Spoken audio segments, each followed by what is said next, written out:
នៅភូមិតូចមួយក្នុងស្រុកកណ្ដាលមានគ្រួសារមួយរស់នៅលើផ្ទះឈើចាស់ងាយស្រួលទៀតបើសំឡេងកូនសត្វមាន់របស់អ្នកជិតខាងរាល់ព្រឹកគ្រួសារនោះមានប្តីប្រពន្ធមួយគូប្តីឈ្មោះសានអាយុប្រហែល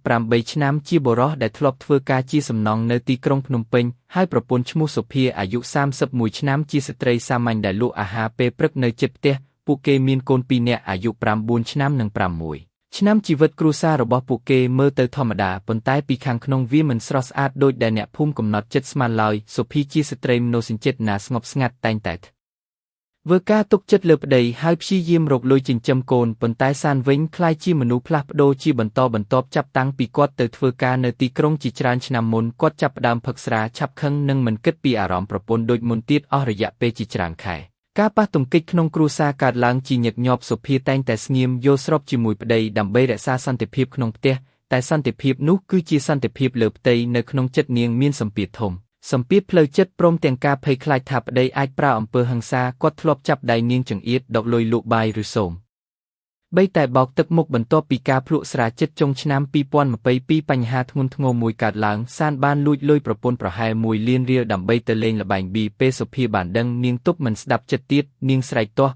់ប៉ុន្តែសានវិញគ្រាន់តែញឹមសើចដោយនិយាយថាលុយក្នុងផ្ទះនេះគឺរបស់ខ្ញុំដែរតើអ្នកជានរណាដែលនឹងបញ្ជាខ្ញុំបាន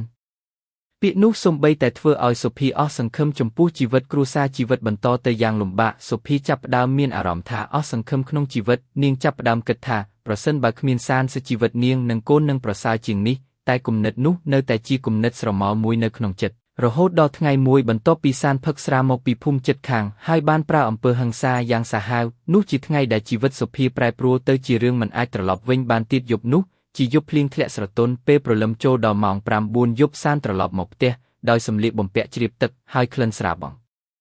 រៀងចេញពីមាត់សុភាកំពុងអង្គុយជិតចង្ក្រានធ្វើបាយអាហារសម្រាប់ថ្ងៃស្អែកកូនទាំងពីរគេងហើយក្នុងបន្ទប់តូចខាងក្នុងសានចូលមកដោយមិនសួរទេថាបាយមានទេប៉ុន្តែដាក់ទំពាំងស្ពាន់បោះចោលលើឥដ្ឋហើយគេនិយាយសំឡេងខ្ពស់តើអញមកដល់ផ្ទះហើយមិនចូលមកជួបអញសោះទេអញជាមនុស្សគ្មានតម្លៃដូច្នេះឬសុភាមិននិយាយអ្វីទេនាងស្ងៀមព្រោះដឹងថាពេលប្តីស្រាមកគឺពេលដែលនាងមិនគួរបើកមាត់ប៉ុន្តែសានមិនបញ្ឈប់គាត់ដើរចូលជិតយ៉ាងខឹងហើយចាប់ចង្កេះនាងខ្លាំងតើអ្នកលាក់លុយពីអញទេអញថាអ្នកលក់បាយបានលុយច្រើនសប្តាហ៍នេះហើយមិនបានឲ្យអញសោះសុភាបានស្នើឲ្យប្តីស្ងប់ស្ងាត់ដើម្បីកុំឲ្យកូនភ្ញាក់តែសានចាប់ផ្ដើមជេរនិងបោះចានលើតុភ្លាមនោះសុភាឡើងភ័យនិងអស់កម្លាំងទប់ទល់ស្ទើរតែជារៀងរាល់ដងពេលសានស្រាគាត់តែងតែបុកផ្លាស្ទិកឬជញ្ជាំងប៉ុន្តែយប់នោះមានអ្វីមួយខុសប្លែកសានចាប់ដៃនាងហើយទាញទៅជិតជញ្ជាំងនៅពេលនោះសុភីជាប់សម្ពាធអារម្មណ៍ខ្លាំងក្នុងមនុស្សស្ត្រីម្នាក់ដែលបានរងការបំពានអារម្មណ៍អស់រយៈឆ្នាំសាច់ដុំគិតសម្ដីរបស់នាងមិនទាន់ធ្វើការទេតែដៃនាងវិញចាប់បានដំបងឈើមួយនៅជិតចង្ក្រាននៅពេលសានប្រើកម្លាំងបន្លាចបន្ថែមនាងបានបង្ហាប់ចិត្តហើយវីប្តីចូលផ្នែកក្បាលតែមួយជំហានសម្លេងប៉ះដំបងនឹងឆ្អឹងធ្វើយីសុភាតក់ស្លុតសានលងដួលភ្លៀងនៅខាងក្រៅបន្តធ្លាក់ជាសម្លេងដូចស្នាមទុកលាក់មិនបាននាងរត់ទៅជិតគាត់ដើម្បីពិនិត្យតែឈាមចេញពីក្បាលនិងគាត់មិនដកដង្ហើមទៀតសុភីឈរដាច់សរសៃប្រសាទនៅវិនាទីនោះនាងដឹងថាជីវិតនាងបញ្ចប់ហើយតែអារម្មណ៍ចម្លែកមួយក៏កើតឡើងជាមួយការស្ងប់ស្ងាត់បែបសេរីដែលមិនដែលមានក្នុងជីវិតអស់20ឆ្នាំនេះនាងអង្គុយលើដីជាមួយទឹកភ្នែកហូរកូនស្រីធំភ្ញាក់ឡើងហើយមើលឃើញម្ដាយអង្គុយជិតប៉ាសុភីប្រាប់កូនតែមួយឃ្លាកូនចូលទៅក្នុងបន្ទប់កុំចេញមកឡើយបន្ទាប់ពីនោះនាងប្រមូលកម្លាំងដើម្បីគ្រប់គ្រងស្ថានភាពនាងមិនរត់ទៅកិច្ចទេនៅម៉ោង11យប់នាងដើរទៅប៉ុស្តិ៍តូចជិតវាលស្រែហើយប្រកាសថាក៏ខ្ញុំសម្លាប់ប្តីខ្ញុំហើយអ្នកប៉ាភូមិនិងមន្ត្រីបានទៅដល់ទីកន្លែងព្រមទាំងអ្នកជិតខាងពួកគេគ្រឿងចិត្តមនុស្សជិតភូមិមិនអាចជឿបានថាសុភាស្ងៀមនោះអាចធ្វើអំពើដូចនេះប៉ុន្តែគាត់ស៊ូទ្រាំអស់ពេលជាច្រើនឆ្នាំការសម្លាប់មិនមែនដោយការចង់សម្លាប់តែដោយការរងទុក្ខលើសកម្រិតនៅពេលនាងត្រូវចាប់ខ្លួនសុភាបាននិយាយស្លាប់ចិត្តថាបើខ្ញុំមិនចង់រស់ទេប៉ុន្តែខ្ញុំក៏មិនចង់ឲ្យកូនខ្ញុំរស់ក្នុងការភ័យខ្លាចដែរពេលព្រឹកមួយក្រោយពីសុភាបានប្រកាសខ្លួនឯងថាបានសម្លាប់ប្តីនាងត្រូវបាននាំទៅប៉ុស្តិ៍សង្កាត់ភ្លៀងនៅតែធ្លាក់ស្រាលលើដីក្រហមនៅភូមិមន្ត្រីនគរបាលសួរនាងយ៉ាងស្ងប់ស្ងាត់ព្រោះសុភាមិនមែនជាមនុស្សប្រវត្តិអាក្រក់នាងជាម្ដាយដែលស្ងៀមស្ងាត់ប៉ុន្តែចាប់ផ្ដើមលួចភ្នែកបើកទឹកភ្នែកជារឿយតើអ្នកដឹងទេថាអំពើដែលអ្នកធ្វើនេះជាបាតុក្រិតធ្ងន់មន្ត្រីស៊ើបអង្កេតសួរនាងក៏ខ្ញុំដឹងតែខ្ញុំមិនមានបំណងសម្លាប់គាត់ទេខ្ញុំគ្រាន់តែចង់ឲ្យគាត់ឈប់វាយខ្ញុំសុភាពស្នងសំឡេងទន់ដូចមនុស្សដែលបាត់បង់ទាំងអស់នៅពេលសំណួរសំណាក់សាកសពបានធ្វើឡើងវិជ្ជបណ្ឌិតបានរកឃើញថាសានស្លាប់ដោយការវាយប៉ះក្បាលធ្ងន់គាត់មានស្នាមជាម្ចាស់ជាច្រើននៅលើដៃនិងក្តីស្ដាំស្នាមទាំងនោះបង្ហាញថា គាត់ប្រហែលជាមានអំពើហិង្សាជាប្រចាំព័ត៌មាននេះធ្វើឲ្យមន្ត្រីនគរបាលនិងអ្នកស៊ើបអង្កេតចាប់ផ្ដើមសង្ស័យថាករណីនេះអាចជាការប្រព្រឹត្តដោយការការពារខ្លួនអ្នកភូមិជាច្រើនបានមកសាកសំណឹងប៉ុស្តិ៍ការប្រាប់របស់ពួកគេសុទ្ធតែទៅតាមទីដៅដូចគ្នាសានជាមនុស្សរឹងស្រឡាញ់ស្រានិងញៀនល្បែងមានពេលខ្លះគាត់ជេរឬវីប្រពន្ធមើលឃើញស្រួលអ្នកជិតខាងម្នាក់បានប្រាប់ថាយប់មុនខ្ញុំបានឮសំឡេងគេជេរគ្នាតែខ្ញុំមិនគិតថានឹងកើតរឿងធ្ងន់ដល់ថ្នាក់នេះទេសុភាគឺជាស្ត្រីល្អប៉ុន្តែច្បាប់គឺច្បាប់សុភាត្រូវបានផ្ទេរទៅគុកស្ត្រីនៅខេត្តដើម្បីរងចាំការស៊ើបអង្កេតបន្តនៅទីនោះនាងរស់នៅក្នុងបន្ទប់តូចជាមួយអ្នកទោសជាច្រើនក៏ប៉ុន្តែចិត្តនាងនៅតែរឹងមាំជាងគេនាងនឹកកូនរៀងរាល់យប់ពេលគិតដល់កូននៅផ្ទះជាមួយអតីតដៃខ្លួនឬសាច់ញាតិសុភាគ្រាន់តែសរសើរព្រះឲ្យពួកគេមានសុភមង្គលអង្គភាពការពារសិទ្ធិស្ត្រីក្នុងខេត្តបានចាប់អារម្មណ៍លើករណីនេះពួកគេបានទៅជួបសុភានិ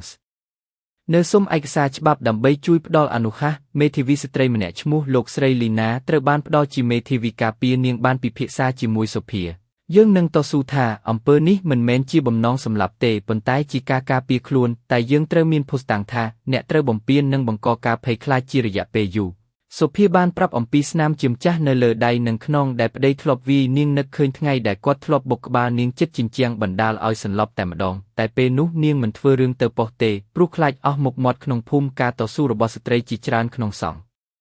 ្គមកម្ពុជាមានអារម្មណ៍ដូចគ្នាការភ័យខ្លាចមិនត្រឹមតែពីប្តីទេប៉ុន្តែពីការវិនិច្ឆ័យរបស់សង្គមផងដែរការស៊ើបអង្កេតបន្តជាច្រើនខែតុលាការទទួលសំណុំរឿងនិងចាប់ផ្ដើមរៀបចំសវនាការដំបូងអ្នកកាសែតមកបំពេញការងារព្រោះករណីនេះក្លាយជាបញ្ហាដែលសង្គមនិយាយគ្នាជាខ្លាំងមានមនុស្សខ្លះនិយាយថានាងគួរត្រូវផ្តន្ទាទោសដើម្បីធ្វើឲ្យសង្គមមានសុវត្ថិភាពតែមានអ្នកដទៃថានាងគ្រាន់តែជាស្ត្រីដែលរងការហិង្សាហើយមិនអាចទ្រាំបានទៀតទេនៅថ្ងៃសវនាការសុភាត្រូវបាននាំចូលសាលាដំណើរការកូនស្រីនាងម្នាក់ត្រូវបានអនុញ្ញាតយមមកមើលការសវនាការផងដែរពេលនាងឃើញកូនស្រីស្លៀកអាវសៀមខៀវយំចេញពីចិត្តនាងមិនអាចទប់ទឹកភ្នែកបានទេនាងដឹងថាអ្វីដែលកើតឡើងមិនអាចត្រឡប់វិញបានទៀតទេប៉ុន្តែអ្វីដែលនៅសល់គឺការព្យាយាមបញ្ជាក់សេចក្តីពិតមេធាវីលីណាបានបង្ហាញសាក្សីជាច្រើនរួមទាំងអ្នកជិតខាងតែឃើញសុភាតែងតែរងការរំលោភអារម្មណ៍និងការវាយតប់គេបានបង្ហាញរូបថតស្នាមជាពីពេលមុនសាលាក្តីស្ដាប់យ៉ាងប្រុងប្រយ័ត្នបន្ទាប់ពីសវនាការរឿងរបស់សុភាបានក្លាយជាចំណង់ចំណូលចិត្តធំមួយក្នុងសង្គមមនុស្សជាច្រើនចាប់ផ្ដើមពិភាក្សាអំពីអំពើហិង្សាក្នុងគ្រួសារនិងសិទ្ធិស្ត្រីសាលាក្តីសម្រេចឲ្យសុភាទទួលទោសបន្តិចតែប៉ុណ្ណោះដោយគិតថានាងបានប្រព្រឹត្តដោយសារតែការការពារខ្លួននិងដោយសារតែភាពរងទុក្ខយូរឆ្នាំនៅក្នុងគុកសុភាបានចូលរួមកម្មវិធីបណ្ដុះបណ្ដាលស្ត្រីអំពីសិទ្ធិនិងជីវិតថ្មីនាងសូមស្មោះថាបន្ទាប់ពីចេញទៅវិញនាងនឹងជួយស្ត្រីដទៃឲ្យដឹងពីសិទ្ធិរបស់ពួកគេនិងតស៊ូដោយមិនប្រើអំពើហិង្សារឿងនេះបានជួយឲ្យអង្គការសង្គមនិងរដ្ឋបង្កើតកម្មវិធីបានតោះបណ្ដាលស្ត្រីជាច្រើនដើម្បីបង្រៀនពីវិធីការពារខ្លួនឆ្លើយតបនឹងស្ថានភាពអំពើហិង្សានិងស្នាក់នៅជាសុវត្ថិភាពការចាប់អារម្មណ៍របស់ប្រជាជនបានធ្វើឲ្យសហគមន៍មួយចាប់ផ្ដើមស្វែងរកដំណោះស្រាយសន្តិភាពដូចជាការបង្កើតមជ្ឈមណ្ឌលជួយស្ត្រីរងអំពើហិង្សាការបណ្ដុះបណ្ដាលប្តីប្រពន្ធអំពីការប្រាស្រ័យទាក់ទងដោយសន្តិភាពនិងការផ្ដល់ជំនួយផ្លូវចិត្តដល់កូនដែលរងឥទ្ធិពលពីការខូចខាតគ្រួសារសុភាបានសរសេរពីបទពិសោធន៍នាងនៅក្នុងសៀវភៅតូចមួយដែលក្លាយជាវិញ្ញាសាសង្គមដ៏មានតម្លៃនាងនិយាយថាអំពើហិង្សាមិនដោះស្រាយអ្វីទេបើពេលនោះខ្ញុំមាននរណាអ្នកបង្ហាញថាមានជំនួយឬផ្លូវចេញពីជីវិតខ្ញុំនិងកូនមិនបាត់បង់ដូចនេះទេរឿងនេះបង្ហាញយ៉ាងច្បាស់ថាអំពើហិង្សាផ្លូវរាងកាយនិងអារម្មណ៍ជាការបំផ្លាញសន្តិភាពគ្រួសារសង្គមត្រូវផ្ដល់សម្លឹងមើលនិងជំនួយដល់ស្ត្រីឬបុរសណាម្នាក់ដែលកំពុងរងការរំលោភបំពានការបណ្ដុះបណ្ដាលអំពីការទំនាក់ទំនងដោយសន្តិភាពនិងច្បាប់គ្រួសារគឺជាវិធីការពារសកម្មកុមារដែលធ្លាប់ឃើញអំពើហិង្សាត្រូវការជួយផ្លូវចិត្តដើម្បីមិនឲ្យបន្តជារង្វង់អំពើទៀតរឿងសុភាមិនមែនជារឿងបុរាណឬអ្វីដែលកើតឡើងតែម្ដងទេវាជារឿងដែលអាចកើតឡើងក្នុងគ្រួសារណាមួយប្រសិនបើមនុស្សមិនយល់ពីសិទ្ធិនិងមិនទទួលបានជំនួយត្រឹមត្រូវពេលមានអំពើហិង្សាច្បាប់កម្ពុជាមានការការពារជាក់លាក់សម្រាប់ករណីបែបនេះច្បាប់ស្តីពីការទប់ស្កាត់អំពើហិង្សាក្នុងគ្រួសារឆ្នាំ2005បញ្ជាក់ថាអំពើហិង្សាគឺជាការបំពានណាមួយលើសមាជិកគ្រួសារដោយប្រើកម្លាំងរាងកាយពាក្យបណ្ដេញឬការគំរាមប្តីប្រពន្ធទាំងពីរមានសិទ្ធិស្មើគ្នាក្នុងការរស់នៅដោយសុវត្ថិភាពនិងគ្មានការគំរាមកំហែងបើសិនជាមានអ្នករងគ្រោះគេអាចរាយការណ៍ទៅកាន់ប៉ុស្តិ៍ឬអង្គការជំនួយដូចជាSource Legato សមាគមកម្ពុជាការពារស្ត្រីជាដើមសុភានឹកក្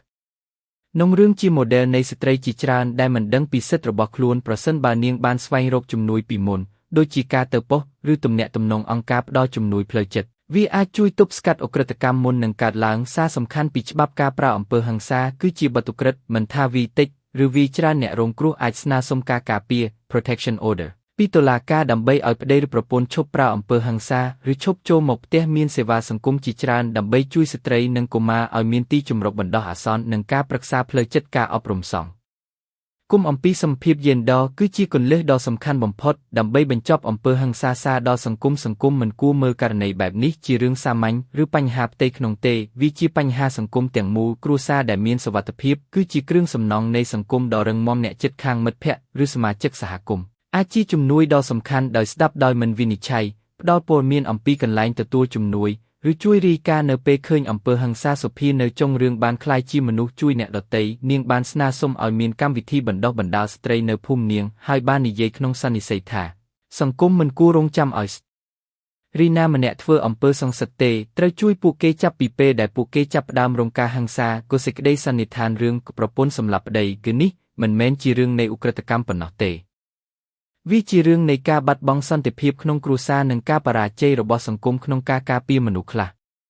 អ្វីដែលយើងអាចរៀនបានគឺការទំនាក់ទំនងគ្រួសារត្រូវផ្អែកលើការគោរពនិងការស្ដាប់ស្ត្រីនិងបុរសត្រូវទទួលបានសិទ្ធិស្មើគ្នាហើយអំពើហិង្សាគឺមិនមែនជាចម្លើយដោះស្រាយអ្វីឡើយបន្ទាប់ពីសុភីចេញពីគុកនាងមិនបានយកអតីតជាឧបសគ្គទេនាងប្រើអ្វីដែលនាងបានជួបប្រទះដើម្បីជួយអ្នកដទៃកម្មវិធីជួយស្ត្រីរងអំពើហិង្សាបានអញ្ជើញនាងឲ្យធ្វើជាអ្នកបង្ហាញបទពិសោធន៍នៅទីនោះនាងបាននិយាយដល់ស្ត្រីជាច្រើនថា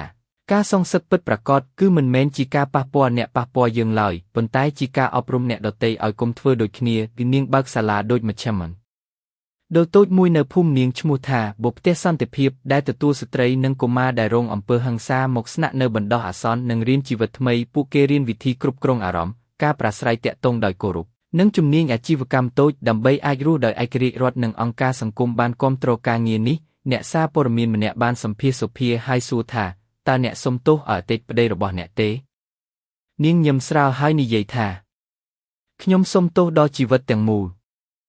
ខ្ញុំស្រឡាញ់មនុស្សដែលខ្ញុំធ្លាប់ជឿចាប់ហើយខ្ញុំសូមឲ្យគាត់សុខនៅទីណាមួយការស្រឡាញ់ជួយឲ្យខ្ញុំរស់គឺឆ្នាំបន្ទាប់មជ្ឈមណ្ឌលក៏ផ្ទះសន្តិភាពបានពង្រីកទៅខេត្តជិតខាងកម្មវិធីនេះក្លាយជាគំរូសម្រាប់ការពារស្ត្រីនៅជនបទសិស្សានុសិស្សតាមសាលាធំនិងមធ្យមសិក្សាត្រូវបានអញ្ជើញឲ្យស្ដាប់ការបង្ហាញអំពីសិទ្ធិគ្រួសារសម្ភារយេនឌ័រនិងការអប់រំអារម្មណ៍គ្រូម្នាក់បាននិយាយក្នុងសិក្ខាសាលាថា